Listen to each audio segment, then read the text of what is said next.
Estamos de volta com o segundo bloco do Clube da Bola. Chegou agora, hoje é dia de clássico, tem Avaí e Figueirense. Daqui a pouquinho, antes de eu chamar a Alice novamente lá na ressacada, boa tarde a todos do Clube da Bola. Meu nome é N. Wagner, sou figueirense, mas quero mandar para minha esposa Catiane, que é havaiana. Hoje aqui em casa vai ser o clássico do amor. Abraço a todos. Eita, Dene, legal demais, esse é dos nossos. Voltamos então ao vivo para a ressacada. Alice Queiroz está bem acompanhada por lá para a gente falar de futebol. Boa tarde, Alice, mais uma vez. Boa tarde, Mancha. Boa tarde a todos que nos acompanham no Clube da Bola de volta. E agora sim, maço completo aqui do clube, aqui da capital, direto do estádio da ressacada, de dentro do entorno. Muito boa tarde, Ian. Boa tarde, Alice. Boa tarde, Mancha, os comentaristas do Clube da Bola, o pessoal de casa. Vamos para mais um clássico, né? Mais um clássico. Jorge. Boa tarde, Alice. Boa tarde, Mancha. Todos que estão conosco neste sábado de muito calor aqui na ressacada. Muita confusão do lado de fora. E a gente espera que dentro de campo o jogo role tranquilamente. Realmente, é o que a gente e todo mundo espera, né? Um clássico mais apaziguado e imprevisível, até porque, vamos atualizar a tabela de classificação da capital. O Avaí está em quarto com 5 pontos, enquanto o Figueirense está em oitavo com 2 pontos. Situações meio complicadinhas as equipes, porque pode ser que, não tendo resultado positivo tanto de um lado quanto do outro, a situação fique no campeonato. Não é isso, Ian? Isso mesmo, Alice. O Avaí precisa vencer, né? E principalmente precisa convencer, porque o Avaí até aqui não fez uma boa competição, venceu o Santa Catarina por 1-0, mas o gol de bola parada, produziu pouco.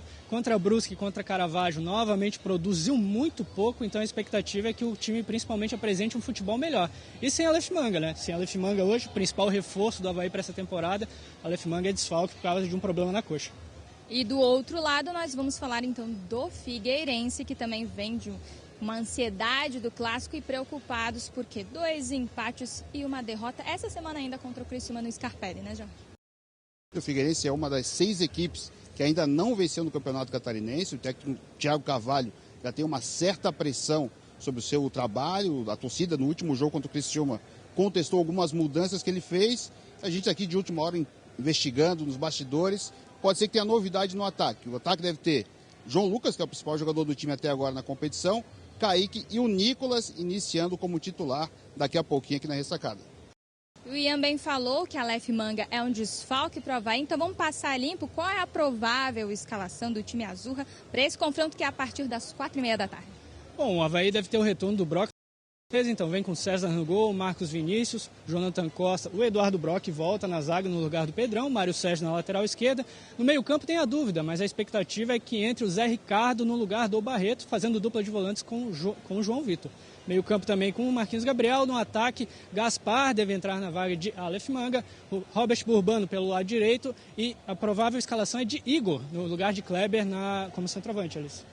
Aí, e o Jorge bem já mencionou que o Figueirense deve arriscar um pouco, vir com novidades, passar limpo também toda a provável escalação do Figueirense. Vou até pegar minha colinha aqui no celular do Figueirense, que é o seguinte, deve ter também o Léo Maia na lateral direita. Então, Fabrício no gol, Léo Maia, Liger, Santiago de volta para a defesa. E o Samuel, Johnny Douglas, Rodrigo e Gabriel Santiago. Aí na frente, João Lucas, Kaique e o Nicolas. Essa é a novidade do Figueirense para o jogo. Porque o Figueirense precisa vencer. A torcida está na expectativa de ver o Figueirense dar o seu primeiro passo no Campeonato Catarinense, até porque está na parte de trás da competição.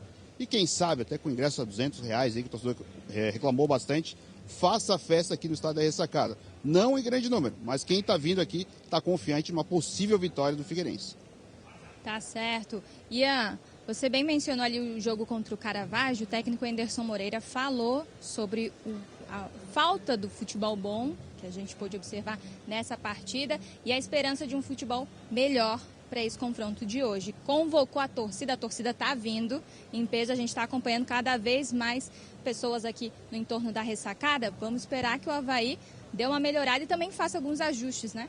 A expectativa é que o Avaí mude o seu setor ofensivo, principalmente, né, Alice? A gente fez até um material no meio das ND, sobre como o maior problema do Figueirense, a defesa, é o pior problema do Avaí, que o Avaí produz muito pouco no ataque. Uma equipe que ofensivamente até aqui não produziu, foi só um gol em 3 jogos. Então a expectativa é que o Avaí seja uma equipe menos estática no ataque, consiga produzir mais. Sobre o público, a expectativa é enorme, né? A gente estava aqui fora desde o início da tarde, muita movimentação já desde as primeiras horas da manhã na ressacada, então a expectativa é que tenhamos mais de 12, 13 mil pessoas aqui.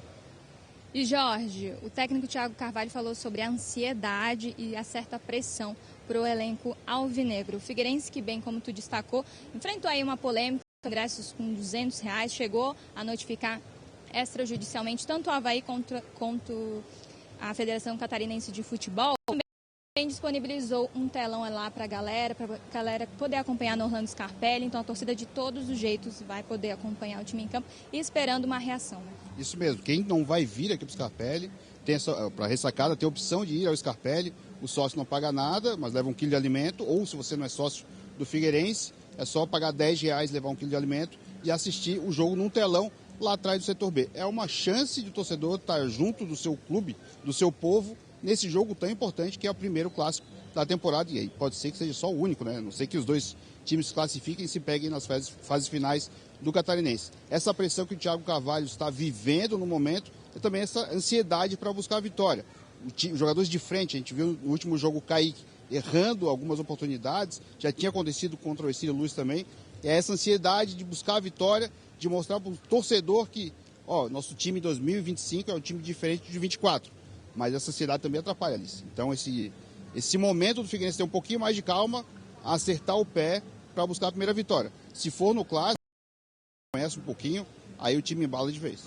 E Jorge, bem tu destacou ali, é possível que seja só um clássico, né? Vai depender das duas equipes. E eu te pergunto, os ânimos à flor da pele já são intensos. Tendo o clássico cada vez mais raro, digamos assim, com menos frequência, os ânimos são ainda mais, né? Claro, fica todo mundo mais à flor da pele, porque é aquela única oportunidade que tu tem de enfrentar o teu rival na temporada e tu quer mostrar que tu não está por baixo. Apesar de que as duas equipes estão chegando nesse momento, nenhuma das duas está por cima da carne seca, digamos assim. Elas estão num momento de estabilidade, buscando uma estabilidade, então essa vontade e necessidade de vencer é muito grande. Como eu falei agora há pouco, quem sair daqui da ressacada com a vitória, eu tenho certeza que embala.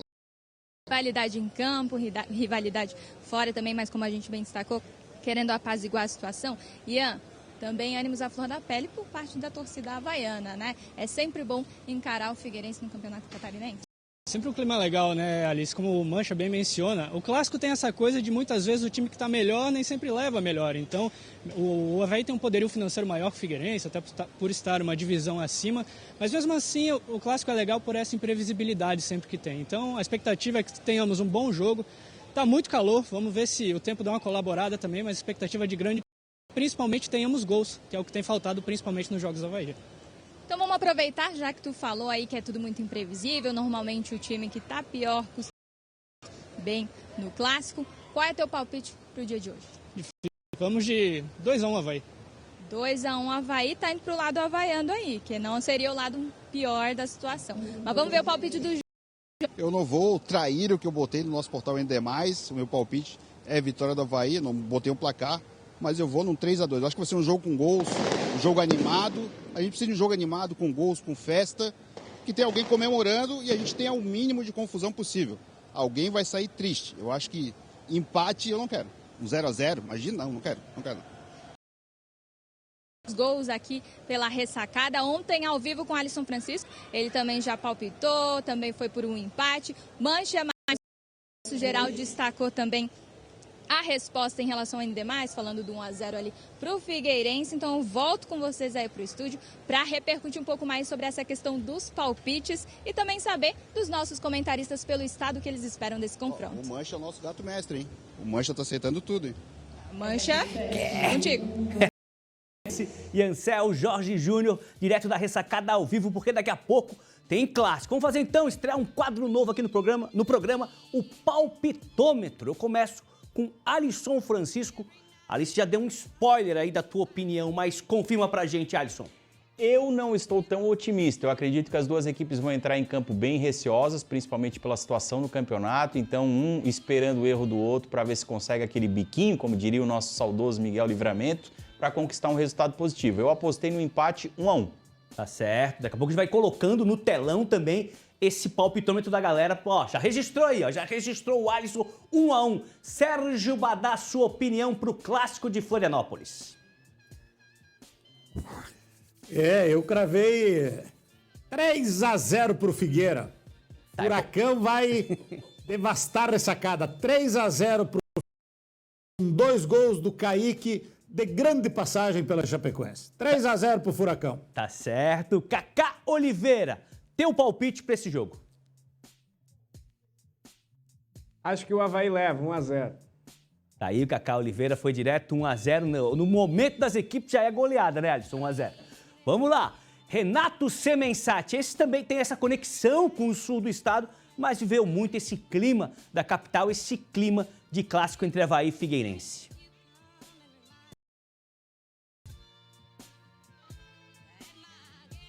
Eu falei que o torcedor do Criciúma fez fila no estádio Orlando Scarpelli para fazer a associação. Eu vou me matar. Estádio Heriberto Wilson, no Orlando Scarpelli, sábado, quarta-feira foi o salão de festas. Então a fila foi aqui no Heriberto Wilson. Olha, Mancha, devido ao exuberante futebol que estão jogando na competição Avaí e Figueirense, eu vou ficar com 0-0. Tá certo, 0-0, tá confiante num bom jogo. Renato tá confiante num bom jogo. Eu, durante a semana, a Alice deu ali o spoiler, né? Participei ali da enquete do ND+, e cravei Figueirense 1-0, justifiquei dizendo isso. Às vezes quem tá pior, quem tá na pior campanha, se supera no dia do clássico, na casa do adversário. Eu termino então o nosso palpitômetro de hoje com Emerson Luiz. Os dois times devendo, mas Avaí 2-0. 2-0, vitória do Avaí, pedi para colocar na tela. Empate tem 2 vitórias do Figueirense e 2 vitórias do Avaí. Tá aí o palpitômetro de hoje do Clube da Bola em relação ao clássico Avaí e Figueirense. A gente segue falando de futebol pro Oeste, porque a Chapecoense apresentou novo jogador para o catarinense, é o atacante Getúlio. Conhecido aí do futebol aqui da capital, o Eduardo Forão bateu um papo com ele.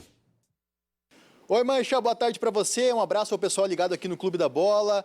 Vamos falar agora de apresentações na Chapecoense, porque o clube apresentou o último jogador contratado para essa temporada de 2025, um velho conhecido da torcida aqui de Santa Catarina. Estou falando do centroavante Getúlio e estou aqui com ele. Aceitou conversar com a gente. Getúlio, pela atenção aqui com a NDTV, mudou de cor, né? A gente acostumou ver você com a camisa do Avaí, agora está do lado da Chapecoense. Como que é para você voltar para o futebol catarinense agora com a camisa da Chape? Estou muito feliz, né? Estar no futebol catarinense, onde eu joguei pelo Avaí 6 anos. Venho trabalhando muito forte também. É o início de campeonato, que é um campeonato muito difícil, o catarinense, né? E vamos trabalhar para conquistar esse objetivo aí primeiro, que é o catarinense. Vamos brigar ali pelo título. O Getúlio, Mário Sérgio está fazendo gols nesse estadual. Como é que você está vendo desde já a briga pela artilharia? Será que dá tempo de chegar ainda, de projetar bastante o gol nesse estadual? Sim, o Mário vem bem, né? Vem feito 2 gols aí, vem fazendo bons jogos. Portanto, para a Chape. Eu, quando entrar ali, vou aproveitar as oportunidades, fazer de tudo para brilhar ali também. E ajudar, principalmente, que é ajudar a Chape a sair com a vitória, né? Ô Getúlio, quarta-feira que vem já tem o jogo da Chapecoense contra o Avaí, possibilidade de você o Leão. E aí aquela pergunta de sempre, né? Se fizer gol, comemora, não comemora. Para você também, quando enfrenta o Avaí, já aconteceu antes, né? Isso. Eu enfrentei o Avaí quando eu estava no CRB, né? Sofri um pênalti contra eles e meti uma bola na trave. Se eu fizer o gol, eu acho que comemoro talvez, depende ali do jogo. E eu estou muito feliz aqui, né? Vou fazer de tudo para honrar essa camisa aqui. Getúlio, sucesso para você nesta temporada. Prazer falar contigo. Prazer, obrigado. Mancha, tá aí, Getúlio, último apresentado pela Chapecoense, aqui no oeste de Santa Catarina, voltando para o futebol do estado. Volto contigo. Valeu, Furão, pelas informações. Chegou até mensagem aqui, ó. Mancha, sou Avaí, mas culpa com a diretoria do Leão, que colocou o ingresso com preço alto demais para o visitante. Foi uma polêmica durante a semana. O ingresso para o visitante custa R$200. Isso provoca mais briga. Getúlio na Chape. Amo Getúlio, sou havaiana, mas adoro ele. É a Cibélia Regina mandando mensagem pra gente. Badá, gostou da chegada do Getúlio? E já fala também da semana da Chape, né? A vitória diante do Brusque colocou o Verdão na ponta da tabela. É um começo bom da Chapecoense, né? 3 jogos, 7 pontos conquistados em 9 disputados. E eu imaginava que contra o Brusque fosse ser o jogo mais difícil. Empatou com o Caravaggio 0-0, não jogou bem. Contra o Marcílio Dias aqui em Xanxerê ganhou de 1-0 também, sem jogar muito bem. Mas evoluiu contra o Brusque, até pela dificuldade que é jogar em Brusque, né? E se aproveitou dos erros do Brusque. A vitória da Chapecoense passou, e o Kaká acompanhou o jogo, pelos erros da defesa do Brusque, principalmente do Matheus Nogueira, que estava na noite muito infeliz. Aí o Jansson atrasou essa bola, ele não do gramado sintético, foi falta de atenção e de habilidade do Matheus Nogueira, e o Mário Sérgio fez 1-0. Daí o seu Léo Vieira armou mal a barreira. Fecha o canto, meu filho. Fecha o canto. Não fechou o canto, o Diego Matias, que eu acho bom jogador, acabou empatando. E aí no segundo tempo, em nova vacilada da defesa do Brusque, a Chapecoense acabou fazendo 2-1 nesse chute aí do Dentinho, que era jogador do Brusque. A bola desviou no Everton Alemão. E aí o Rafael Carvalheira, com oportunismo, acabou fazendo 2-1. Então, um jogo meio truncado, o primeiro tempo principalmente. Depois o jogo ficou mais solto. O Chapecoense fez 2-1 e tratou de se defender com competência, segurou o resultado com tranquilidade. Aqui contra o Marcílio, não. Fez 1-0 no final do jogo, o Marcílio deu sufoco. Ali em Brusque, não. Em Brusque, o Chapecoense defendeu bem, o Dalpozo colocou terceiro zagueiro, mexeu bem no time, trocou os laterais e deu certo. E a Chapecoense conseguiu essa importante vitória aí que coloca a Chapecoense na primeira colocação com 7 pontos na tabela de classificação. Legal, Badá. O Kaká pode falar pra gente um pouco também do Brusque, Kaká. Essa mudança no gramado, você que narra, tá sempre lá nas cabines, percebe que a imagem fica um pouco escura? Será que isso é da televisão ou lá você percebe ao vivo também tá faltando um pouco mais de luz quando o jogo é noturno? A gente estranhou esse novo Augusto Bauer, né? E o Brusque está tendo muita dificuldade, inclusive, de vencer no estádio onde sempre jogou. O Brusque já tinha perdido para a Chapecoense no passado, nesse gramado sintético, no jogo chave na reta final pela permanência na Série B, tanto que depois que a Chape venceu o Brusque e encaminhou a permanência, o Brusque se afundou numa sequência de derrotas em casa. E o Matheus Nogueira, que tantas vezes salvou o Brusque e que é chamado carinhosamente, com justiça, de São Nogueira, nesse jogo com a Chape ele comprometeu no resultado, né? Foram 2 falhas do goleiro do Brusque que causaram a derrota. O Brusque mudou muita coisa em 2025, além do novo estádio, que já deveria estar adaptado, até porque fez a pré-temporada treinando lá, já jogou várias partidas nesse novo Augusto Bauer, e ficaram peças que fazem parte da espinha dorsal do Brusque. O Matheus Nogueira é remanescente, o Jansson é remanescente, a renovação do Marcos Serrato, o Alex Wan, que é ótimo lateral, o Podiero, o centroavante, continua. Então, apesar do Brusque não ter um elenco farto, tem muitos garotos ainda no banco, está contratando ainda, está montando o time ainda para a temporada, mas, esqueci de falar, o Rodolfo Potiguar, baita volante também, fazem parte do time titular do Brusque. O time titular do Brusque é bom, é uma base do ano passado. O treinador chegou tarde, né? O Felipe Gouveia chegou na quinta-feira retrasada, então ele tem aí, não tem nem 2 semanas de trabalho. E o Brusque muito pressionado nesse início ruim de campeonato. Ano passado também começou bastante, mas aí no mata-mata conseguiu chegar até a final. Agora, é uma incógnita o que vai acontecer com o Brusque, porque a diretoria, que já está desgastada, a gente já tem várias declarações do Danilo Resini, do André, eles estão saturados. O futebol te cobra muito, e apesar do Brusque ter sido muito vitorioso nos últimos anos, a gente já comentou aqui, em 2015 o Brusque estava na Série B do Campeonato Catarinense. Em 10 anos, olha o que o Brusque já conquistou, onde chegou, mas esses caras são seres humanos também, eles estão saturados e o Brusque não tem dinheiro. Isso é falado por eles. 2025 é inviável fazer futebol. A solução é a SAF. E aí, nos bastidores, muitas conversas e uma expectativa grande de a SAF ser a solução para o futuro do Brusque. E aí, envolve na SAF a negociação para um centro de treinamento, que o Brusque não tem um centro alugado, improvisado, o próprio estádio com os direitos de transmissões e, obviamente, pagar a conta. Porque o Felipe Gouveia é um técnico que estava na Arábia Saudita, é um técnico que vem por um salário alto. Esse time também é caro, um time que muitos jogadores estavam na Série B com Série B de brasileiro e que para ficar houve um esforço também para mantê-los, né? Então o Brusque passa por muitas dificuldades e incertezas em 2025 e o que preocupa é o desempenho do futebol, que é muito pobre nessas primeiras 3 rodadas. Há muita expectativa para a SAF e o futebol acaba ficando até em segundo plano. O Brusque tem uma tabela difícil, hoje é com o Joinville na Arena. O Brusque até teve sorte com o Joinville nos últimos jogos, não perde para o Jack desde 2019, mas por outro lado não vence como visitante há 25 jogos. A última vitória foi na Copa do Brasil do ano passado contra o Gás lá em Roraima. Então veja que o Brusque foi muito competitivo, tanto que nos últimos 5 anos chegou em 4 finais. Esse ano novamente começa arrastado e sem muitas perspectivas positivas. O time não é ruim, o técnico me parece ter ideias boas, mas é o início de trabalho, só que a tabela está cobrando. É jogo quarta e domingo, não dá tempo de treinar e é só confronto difícil. Brusque empatou com o Avaí, perdeu para Chapecoense, hoje a Joinville na Arena, o Jack que vem motivado aí de uma boa vitória. Então, Brusque, um início de ano que é para se preocupar sim, porque o catarinense não dá tempo de se recuperar. Tem que pontuar logo para poder ter uma temporada tranquila.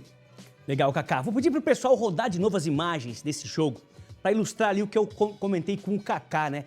Tem, ó, aí não dá pra ver, mas essa imagem vai pegar uma imagem de cima, vai dar pra ver direitinho o que eu falei de alguns pontos muito escuros no gramado ali. Parece luz de boate. O Alisson vai, quer ver, eu acho que tem uma imagem que pega de cima. Um pouquinho, ó, por essa imagem, olha como tá escuro lá na pequena área. O Matheus não tava numa noite muito feliz, mas a impressão que dá é que a luz, ela não tá aquela luz uniforme, que claro, pro estádio, pro jogo de noite, né, pro jogo noturno.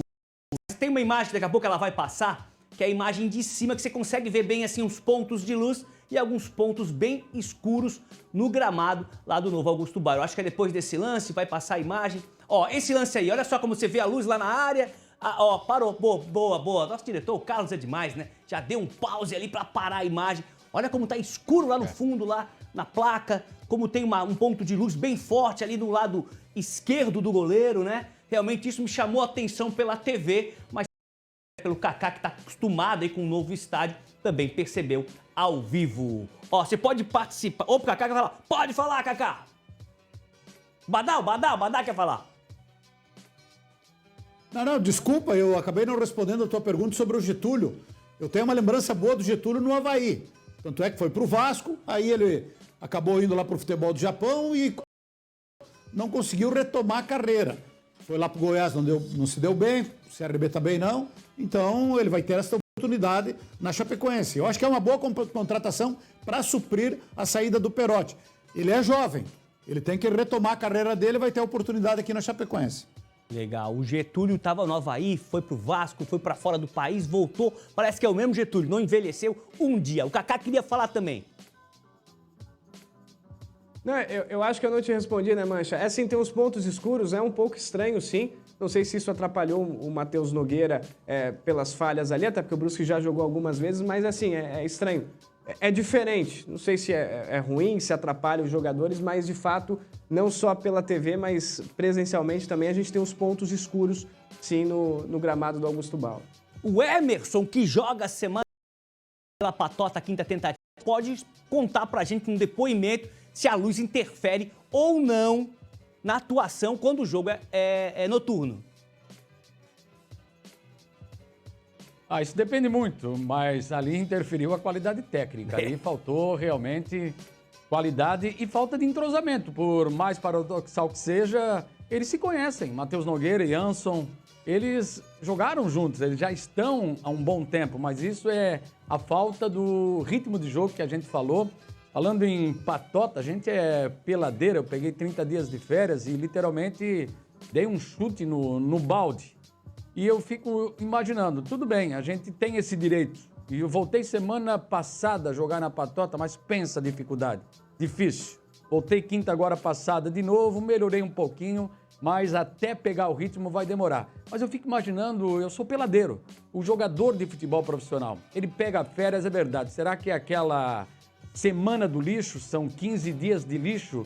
Os caras que trabalham em academia, com musculação, a turma fitness do CrossFit, eles usam muito isso, que tem o dia do lixo durante a semana.